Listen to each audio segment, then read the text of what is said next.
Good evening, good day, whatever time it might be that you're viewing.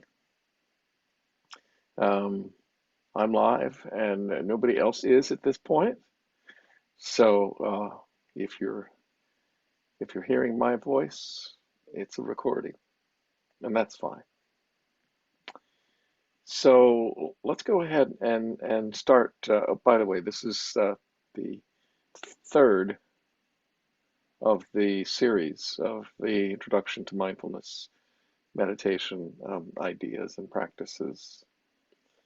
Today, we're going to slip up the hierarchy of sensation and awareness to mindfulness of emotions. So let's start for a moment with just a little practice. Our short sit, arriving where we are. Find a way to sit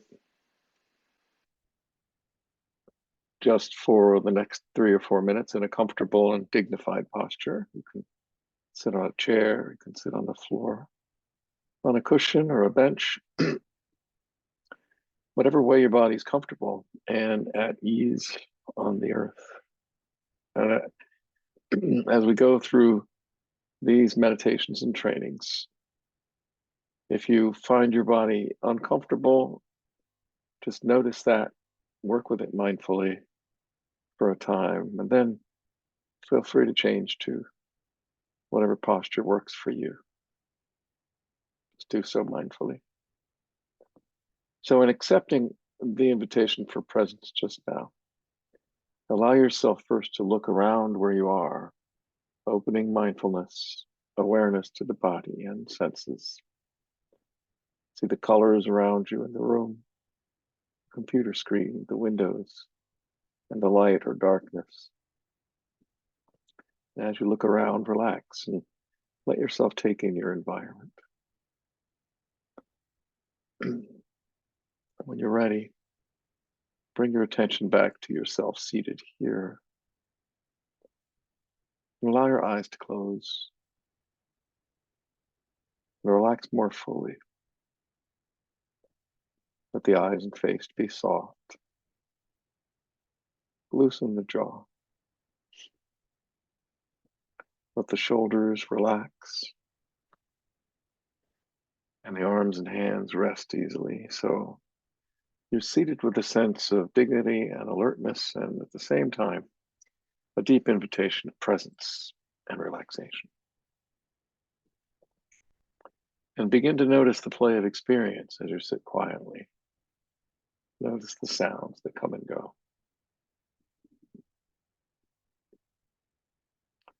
You can also notice if there's any sense of smell or taste, odors from the flowers on the table or somebody cooking nearby, or maybe from the words that I'm using, which might evoke that sense or one of those senses. You can notice the body sensations, areas of ease or tightness, warmth or cool, vibration or stillness, pleasure or pain. The feel of this body received with a kind attention. You can notice the state of the heart as well. Is there interest or gratitude or sadness and grief or excitement or tenderness? Does the heart feel open or closed? Without any judgment, just noticing life for you as it is right now.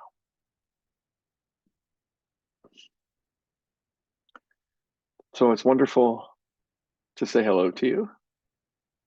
I was going to say it's wonderful to see you, but I'm grateful you decided to join me tonight under whatever circumstances and contexts there might be.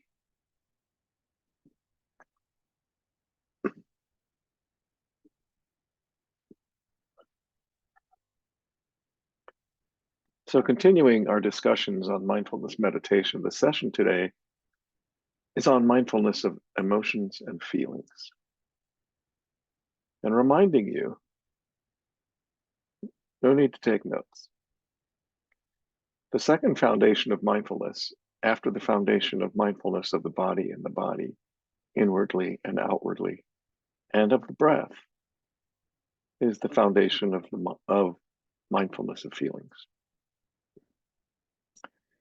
And it says in the text, the one who's practicing becomes aware of the feelings that are present, of the feelings in the feelings, which means to really sense them deeply, inwardly and outwardly, and initially become aware. This is a pleasant feeling. This is an unpleasant feeling.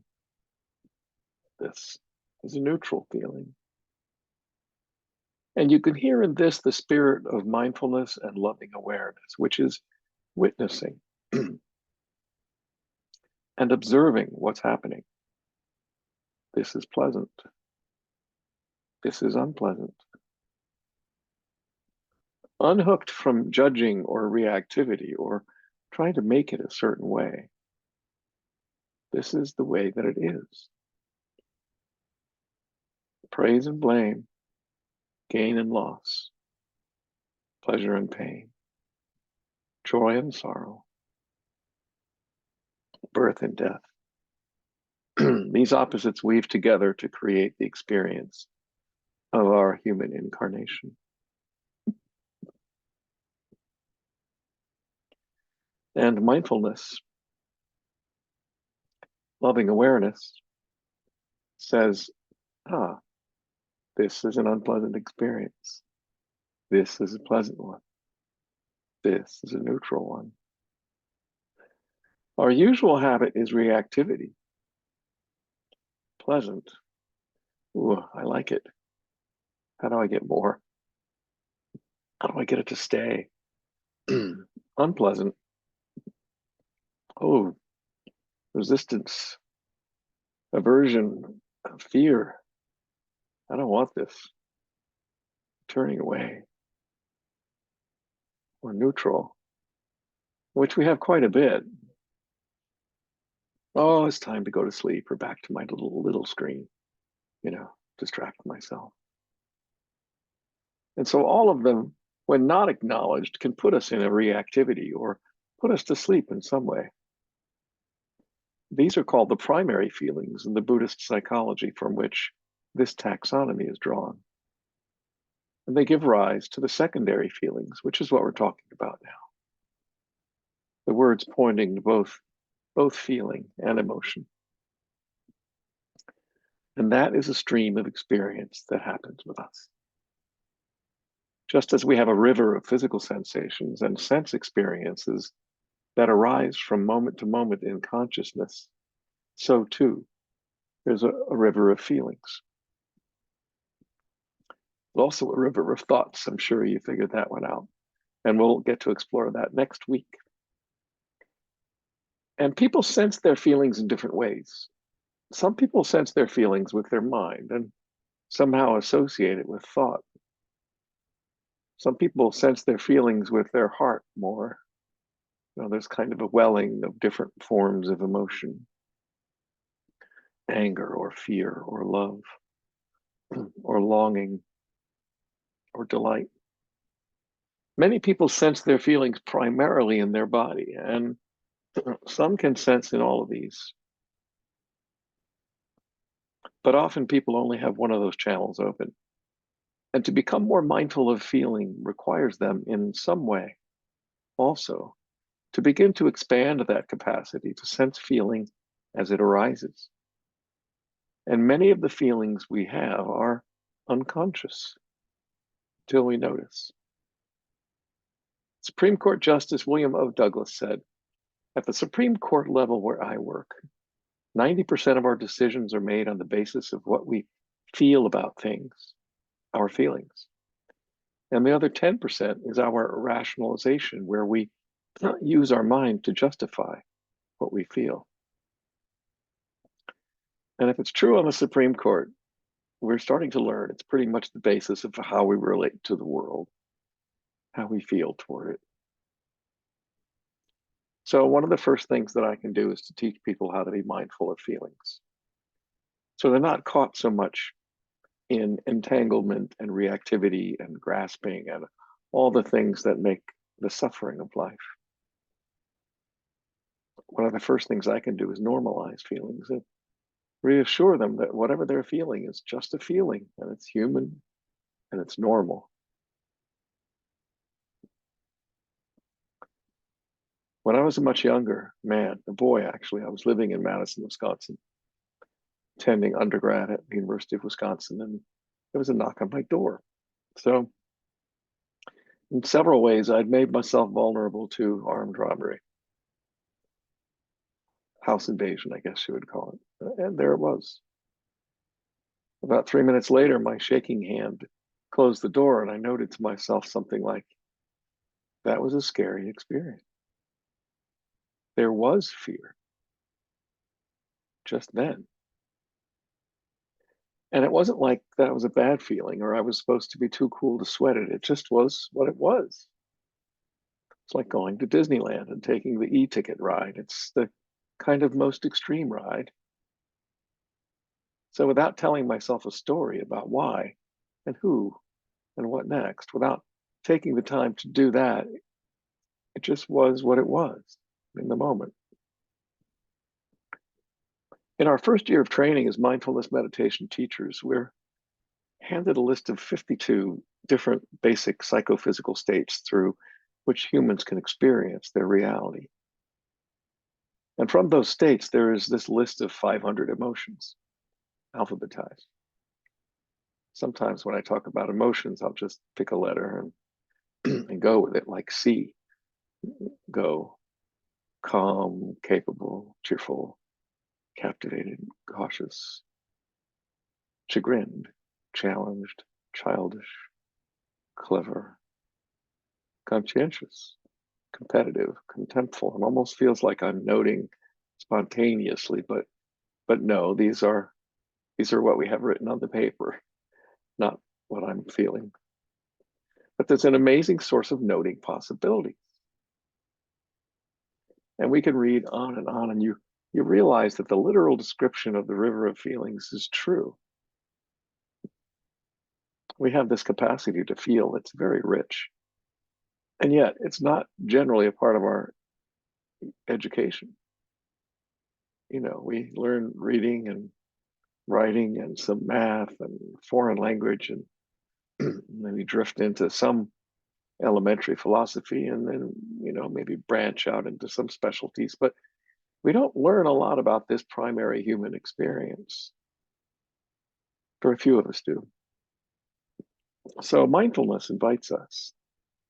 Loving awareness does. We use the terms interchangeably at times. To begin to attend to and learn how to live in more conscious relation to feelings.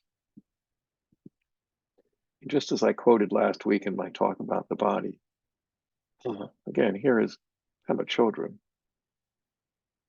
It's very helpful to realize that the emotions we have, the negativity and the positivity, are exactly what we need to be fully human, fully awake, and fully alive. So this is where we awaken. Now we also pick up feelings from other people. The nervous system of our body is tuned to one another in what used to be called limbic resonance or mood contagion. And in this latest century, there are theories and research around mirror neurons, transcending our individual boundaries, intersubjective experience. So you put a violin on the table and someone else plays the violin, maybe in the next room, maybe the next block. And the strings on the one sitting on the table resonate with it, vibrate, interbeing. We resonate with one another. We even resonate with the culture. The mood right now is bringing fear into the culture, and it resonates in that primitive part of everybody's brain. It can't be helped because we're all wired together. The good thing is that mindfulness or loving awareness can hold it all. The historical Buddha taught about sati sapajana. the additional defining factor that Scott Bishop, if you remembered from session 1, that mindfulness also includes clear comprehension, which invites an appropriate response. So Mary Oliver writes a poem when she says, meditation is old and honorable. So why should I not sit quietly every morning of my life on the hillside looking into the shining world? Because properly attended to, delight, well, its havoc is only a suggestion. It's only a beginning. And she goes on. Can one be passionate about the just, the sublime, the holy, and yet commit no labor to its cause? I don't think so. You must act, be ignited, or gone. And so there's an invitation here both to feel inwardly and outwardly, to sense with mindfulness, and also to allow that feeling to inspire or inform a wise action, a wise response. That's another part of mindfulness.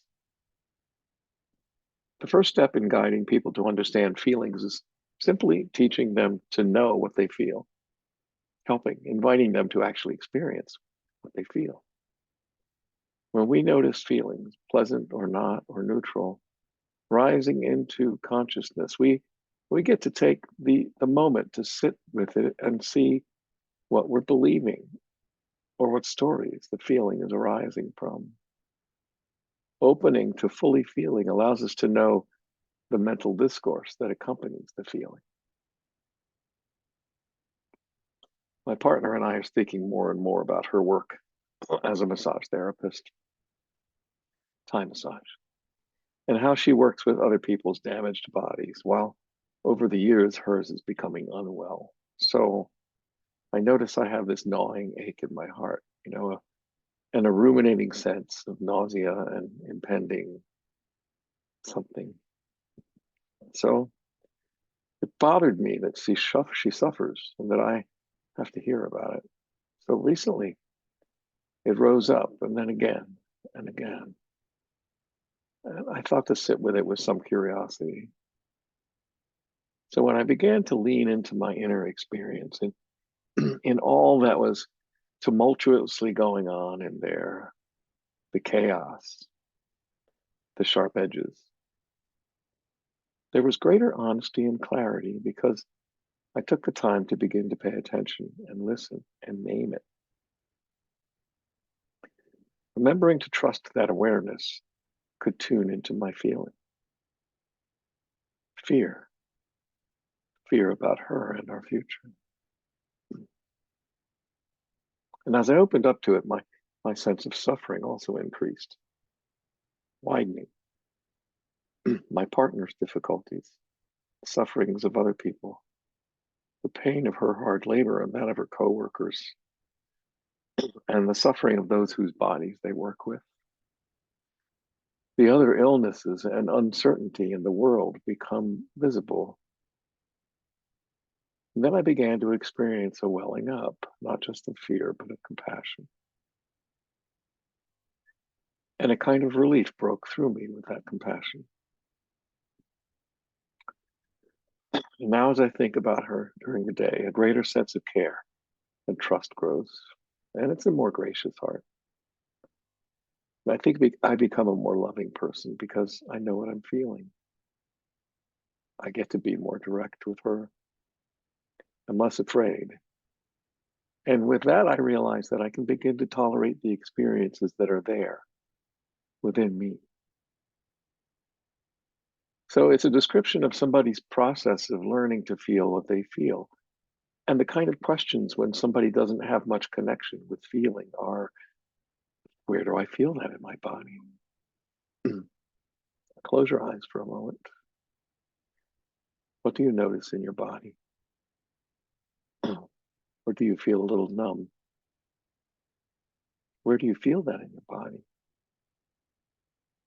And as you start to feel that, what images come? What stories come? And the images and the stories sometimes invite the feeling to come more fully. Become present for the feelings.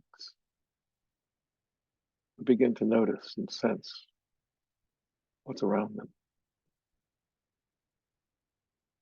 And there's something true about that, because what's wonderful is if you look into the tradition of Buddhist psychology and other frameworks, is that the kinds of feelings that we deal with are spelled out in articulate and beautiful ways.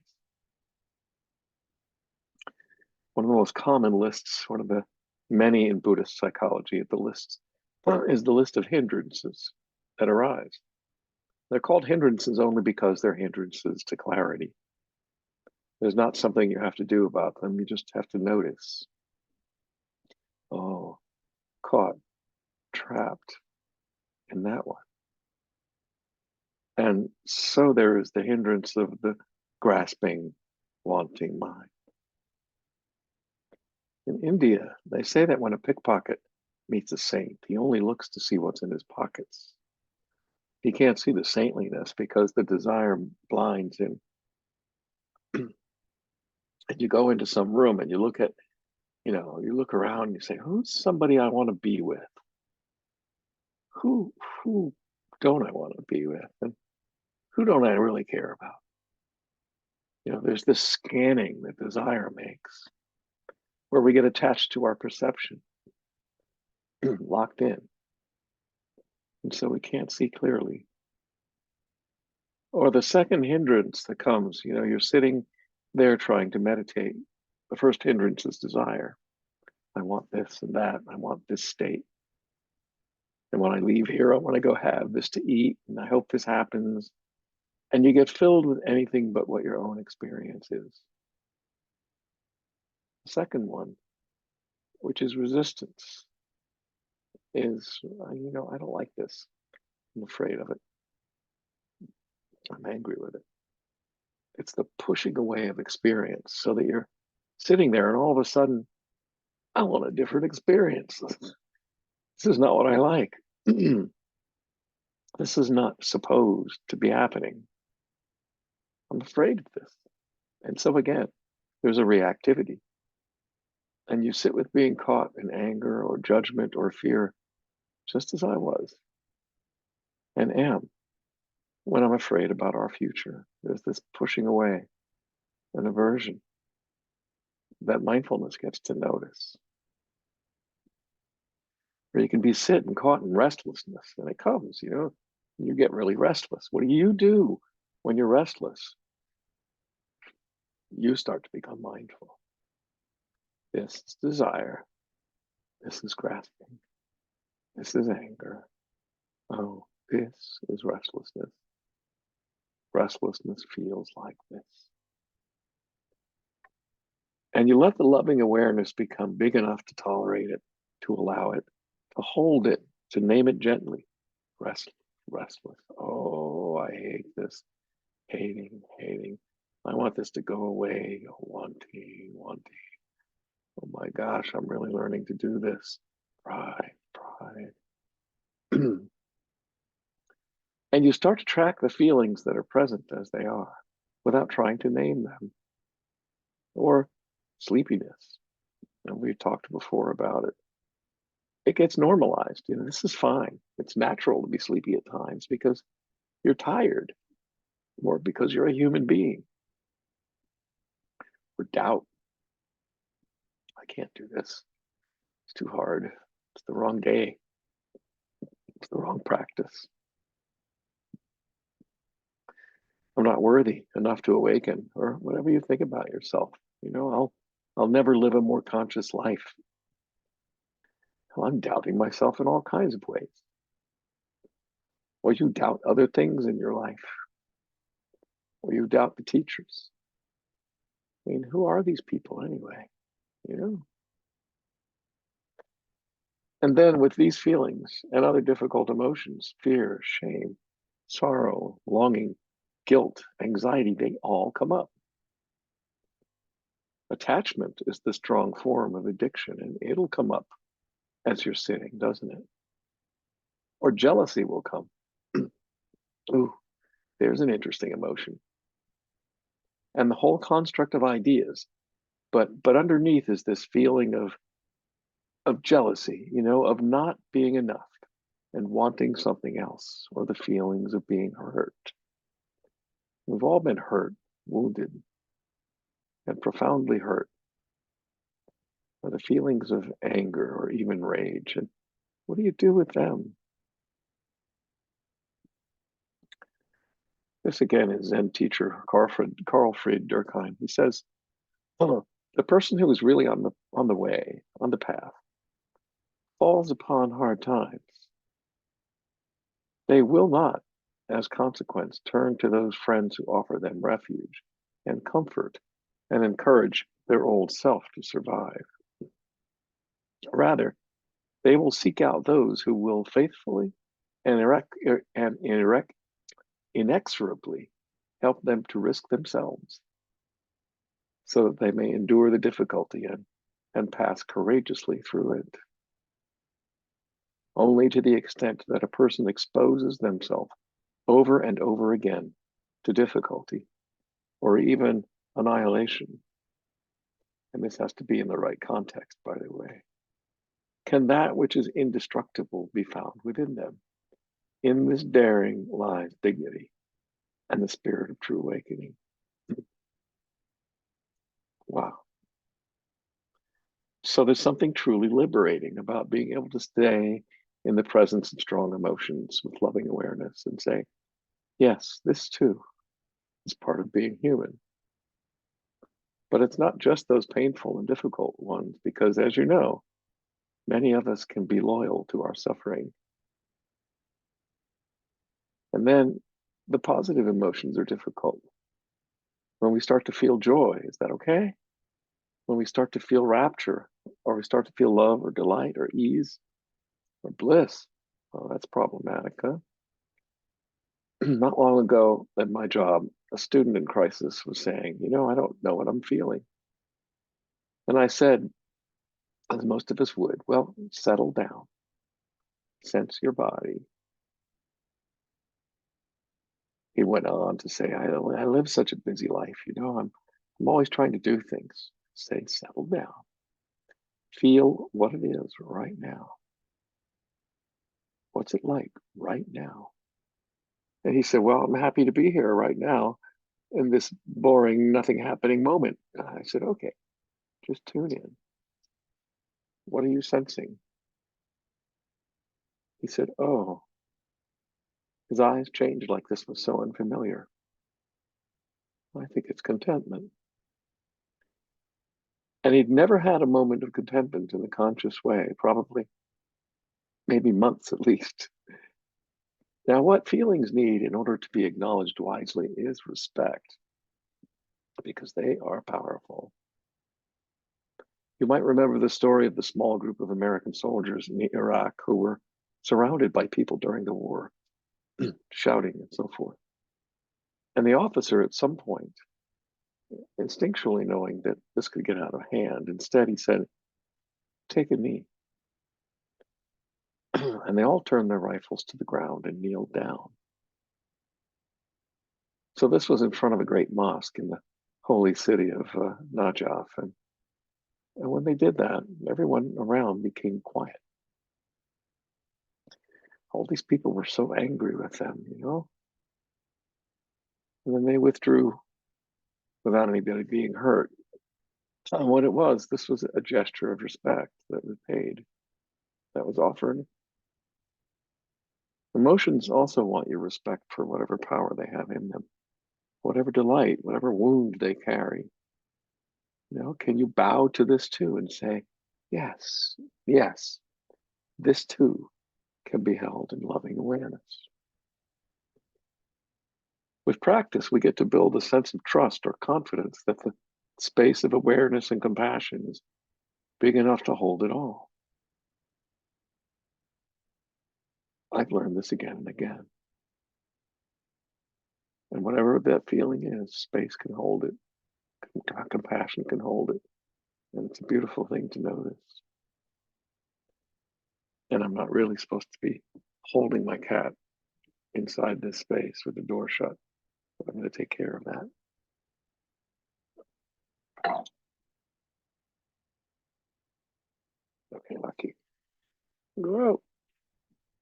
Go out. Come on. I know.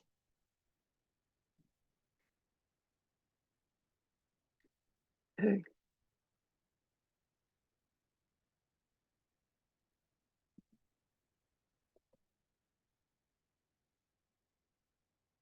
Says meow.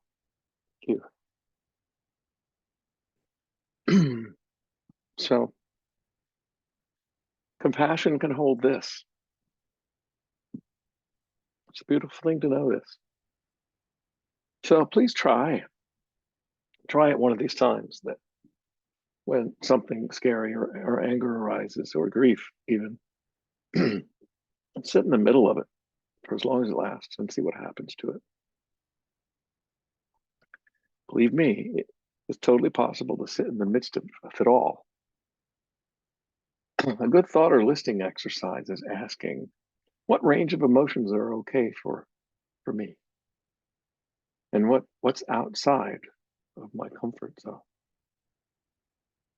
And the beautiful and most powerful thing is that we can learn to be present for them. When we name them, we can turn towards fear, leaning in. So go to the places that scare you. And when you're ready, not right away, and you get to take your seat in the middle and bid them be present and learn that you can do this too as a human being.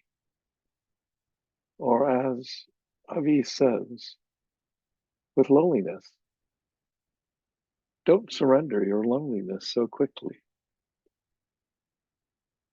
Let it cut you more deeply. Let it season you as few ingredients can.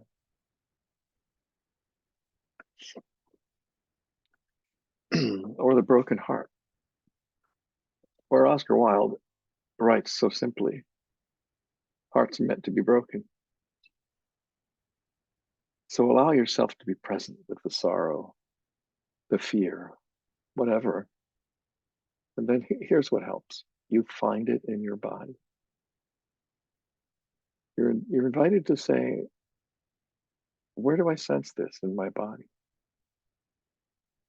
And can I hold this feeling? Whatever it is that's difficult, especially with compassion. Or if it's a beautiful feeling, can you hold this with joy? Where's the center of this feeling? Sometimes that's helpful to go right to the center. What happens if you let this feeling open and expand? There I am sitting with anger. The teacher says, all right, you're going to be angry, let it happen. And then it turns to rage. And all these other emotions unfold without judging it. This from Elizabeth Taylor. The problem with people who have no vices is that generally you can be sure they're going to have some pretty annoying virtues. So we have these ideas about how we're supposed to be. The perfectionist ideas. I shouldn't feel this and do that. I shouldn't be angry. I shouldn't feel fear, and so on. And the representation of that actually knots us up and keeps us from being fully alive. And the beautiful thing is that very directly with our mindfulness teachings, we expand what neuroscience calls our window of tolerance. You expand the heart to be able to be present for it all. So the point in all this is not to get rid of feelings or to have some notion of the right feeling, because grief needs to be felt. And the outrage sometimes, that injustice, it is what needs to be felt. It actually inspires us in powerful ways. But it's not the end of the story. Feelings. That's the wonderful thing. No feeling is final, right? They're leading us to some greater understanding. This from Molly Ivins. She says, so keep fighting for freedom and justice, beloveds. But don't forget to have fun doing it. Be outrageous. Rejoice in all the oddities freedom can produce. And when you get through celebrating the sheer joy of a good fight, be sure to tell those who follow how much fun it was. So you start to feel that your capacity to enter into life grows with your capacity to be open to the range of feelings and to bring them to what you do. Mindfulness is like this. Anger is like this. Grief is like this. Longing is like this. Joy, bliss is like this. Bow to each. And then you find they change like the weather. In fact, when you get very still, just as in the body training that we've done in previous sessions, what seemed a solid pain in the body was not pain. Pain's the word. It was throbbing, tingling, pinpricks, fire. It dissolves into a whole field of changing sensations. And the body itself is a field of changing sensations. So, interestingly enough, when you get quiet and you really pay attention, feelings don't last that long. Excuse me.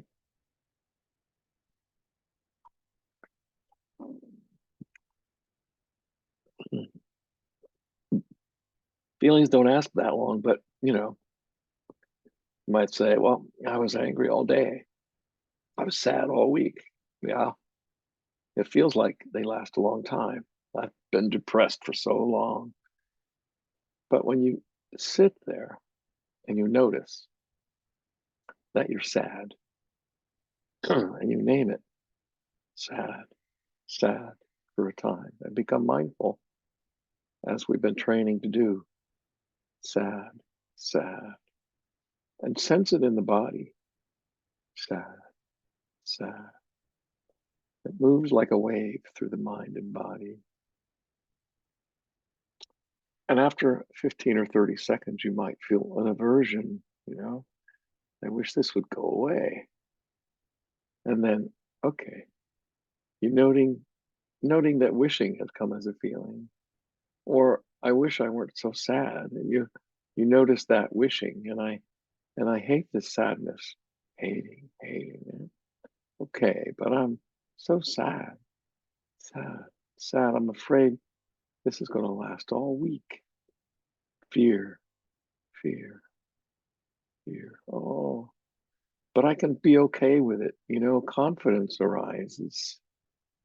And then sad. And again, I'm not doing too bad with this noting stuff. Pride. And you start to realize that as you track them, that these emotions are alive and ever changing in the body, in the mind, and in the heart. That our window of tolerance expands. And we get this increasing confidence that we can be with what's here. That's contagious itself. It's a little addicting, let me tell you. So often when people ask me what's changed over the years, I've been doing all this practice since I was a kid. So what's different? I sometimes think of it just that there's less lag time between being caught, between snagged. There's an emotion there. And then in some way pushing away or avoiding. And, oh, okay, it's this again. And a question that served me a lot, there's a story of a well-known sage who says that the one thing we can ask ourselves that can really open it up is, what are you unwilling to feel? Because in most moments, if we're all, if we're at all unconscious, it's because in some way we're pushing away something that's just part of the nature of things. So in that spirit of It's all inner weather. Here's a poem by Dana Falls, and it's called Allow. There is no controlling life. Try controlling a lightning bolt containing a tornado. Dam a stream, and it will create a new channel. Resist, and the tide will sweep you off your feet. Allow, and grace will carry you to a higher ground. The only safety lies in letting it all in, the wild and the weak, fear, fantasies, failures, and success. When loss rips off the doors of the heart, or sadness veils your vision with despair, practice becomes simply bearing truth. In the choice to let go of your known way of being, the whole world is revealed to your new eyes. What I love about this is that so much of the stuck place of who we are, that kind of small self, is really organized around the way we don't feel or be with, to open to what's here. So the more we're able to allow a feeling in letting that lag time decrease gently, carefully, wisely, reconnecting, what it does, it reveals a whole new sense of being. The last thing to say, we're not going to do this in this session, is that it's also possible when you notice patterns of feelings that you get caught in that are unhealthy. Now, the feelings themselves aren't unhealthy, but they're combined with unhealthy thought patterns that, after acknowledging them, at some point, it becomes possible to shift to more healthy feelings. So whether it's shame or if it's rage or other things, and after a while, rather than dwelling in them, it's possible to shift both the thought and feeling to loving kindness, or to a sense of well-being, or self-care, or focus on inner peace, or a kind of confidence or gratitude.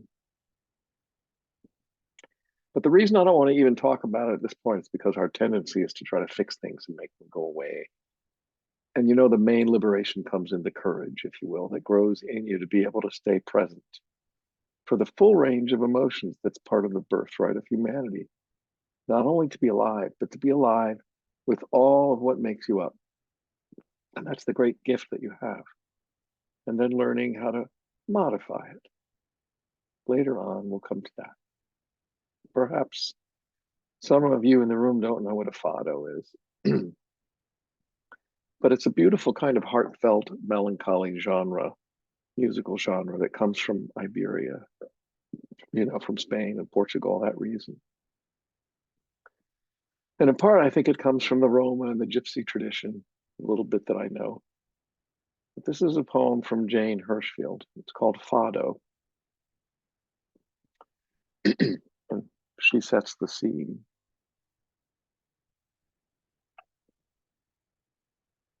With a sleight of hand, a magician reaches close and lifts a quarter from it inside a girl's ear, and from her hands takes a dove she didn't know was there.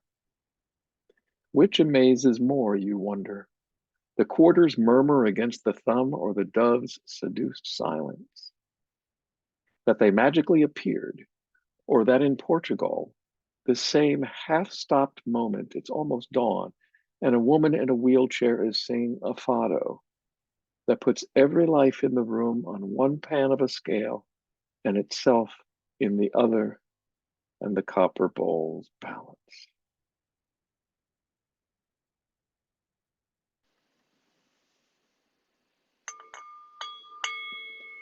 Let's take 5 minutes.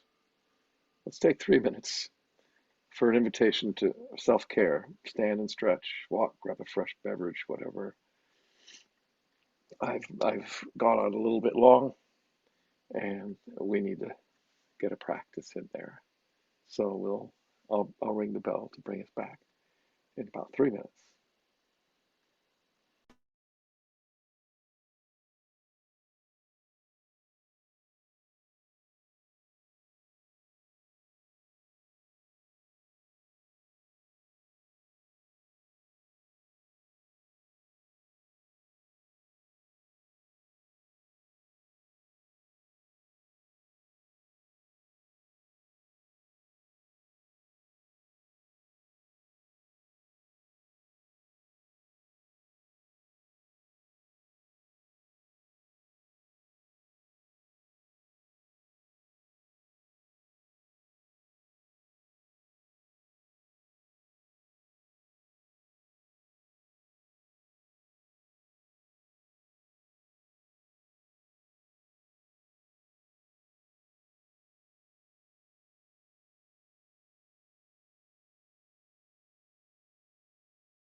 So now we're going to practice a mindfulness of emotions meditation.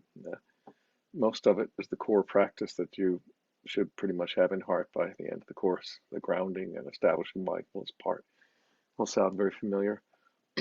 I'll ring the bell to begin guiding the meditation and invite you um, to open your eyes to close the meditation. The practice will take maybe 7 or 8 minutes.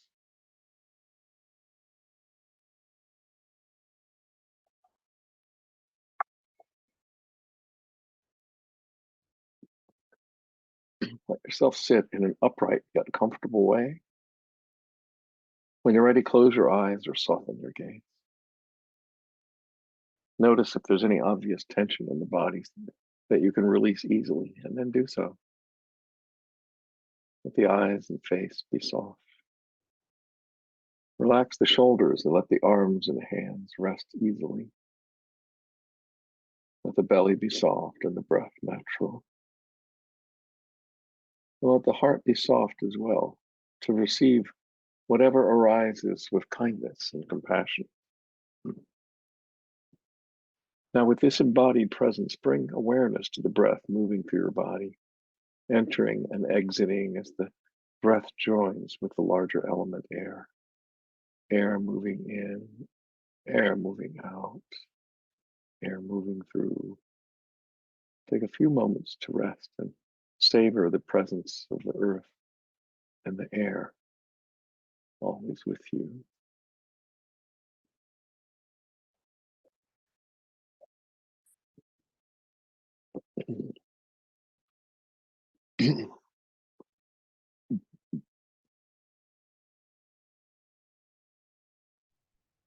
Feel each breath, and as you allow it, invite a sense of calm and ease to grow. Return gently to the next breath whenever you notice the attention has wandered. Wandering is a natural process, no judgment. Let all other experiences, sounds, sensations, thoughts, and images rise and fall like the waves of the ocean around the breath.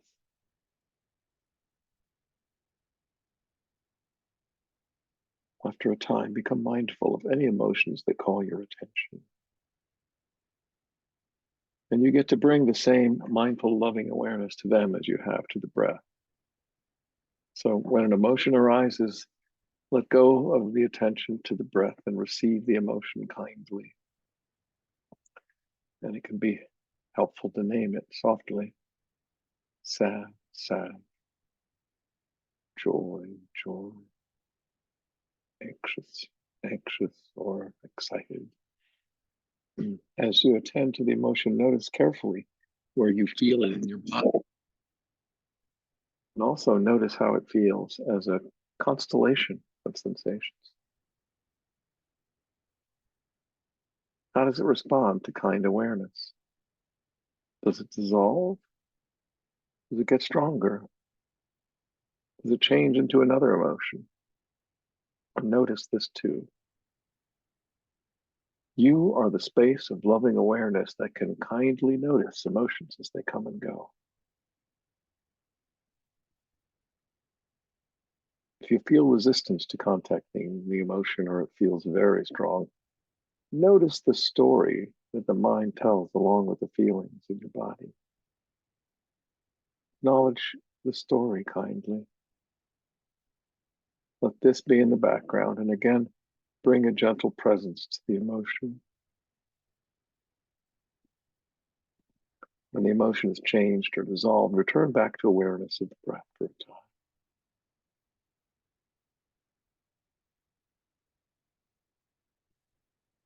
time. Now you can include emotions in your loving awareness as well as attending to the breath and the body.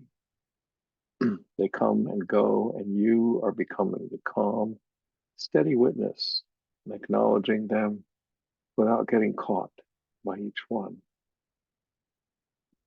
Remaining in mindful, loving awareness, you become gradually more open balanced and free.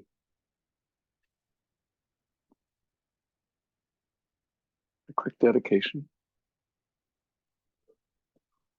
Let us dedicate all the value accrued through prayer, contemplation, meditation, and practice for the benefit of all beings and to the incomparable expanse of totality.